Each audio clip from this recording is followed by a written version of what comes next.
Kalau zaman bapak saya kalimatnya menjadi, lo kamu kalau cari suami dek, ya yang muslim, minimal Muhammadiyah gitu.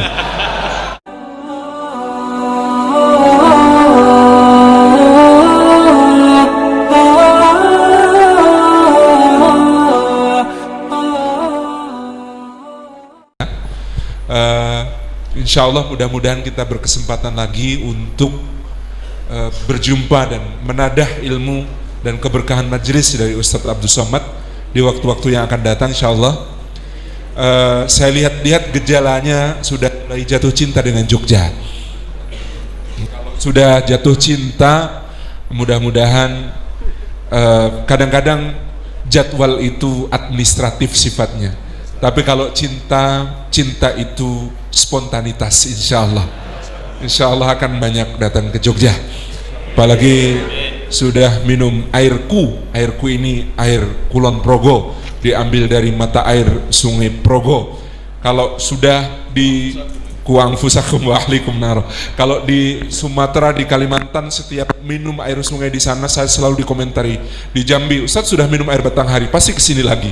Ustadz sudah minum air Sungai Musi, pasti kesini lagi. Ustadz sudah minum air Kapuas, pasti kesini lagi.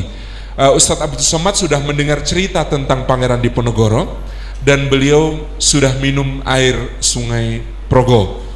Air Sungai Progo kenapa penting? Karena daerah yang setia sampai akhir kepada perjuangan Pangeran Diponegoro ada di antara aliran Sungai Progo dan Sungai Bogowonto, asal saya. Alhamdulillahirrabbilalamin, mudah-mudahan Ustaz semakin spontan sering datang ke Jogokarian.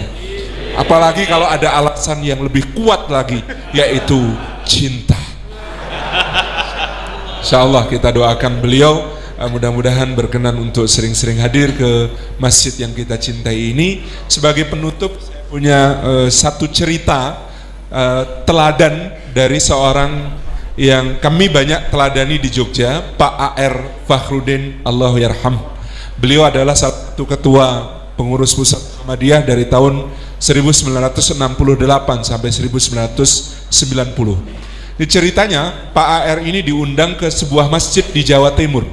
Karena diundang ke sebuah masjid di Jawa Timur, Pak A.R. ini termasuk yang memegangi hadis Aisyah radhiyallahu anha yang tadi dijelaskan Ustadz Abdul Somad tentang sholat tarawih.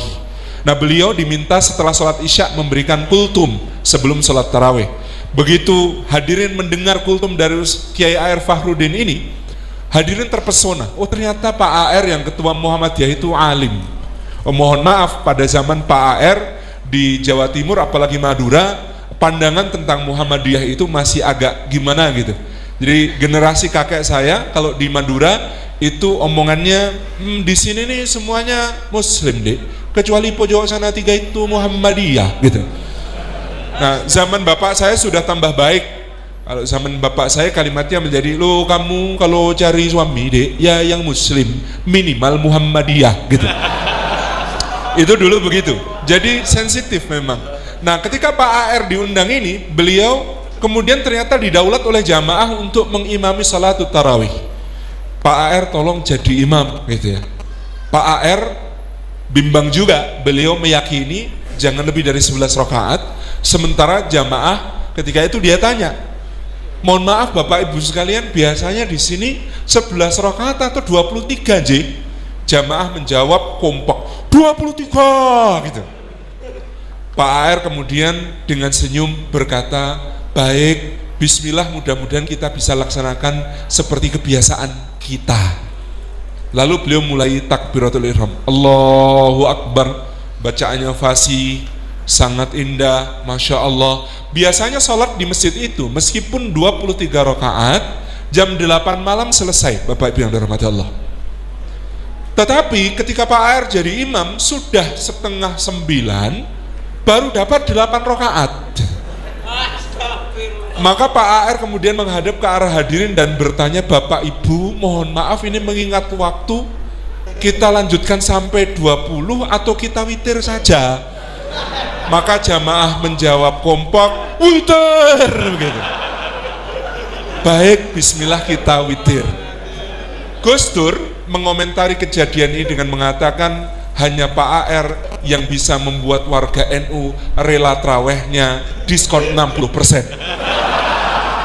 Maka inilah cara kita berukhuwah. Kalau bahkan kita memang sangat kenceng memegangi satu pendapat dalam urusan furu'iyah fiqhiyah, gitu ya, mari kita bijak dan mari kita cerdas agar atas pilihan pendapat kita tidak ada yang perlu terluka di antara kita. Terima kasih. Wassalamualaikum warahmatullahi wabarakatuh.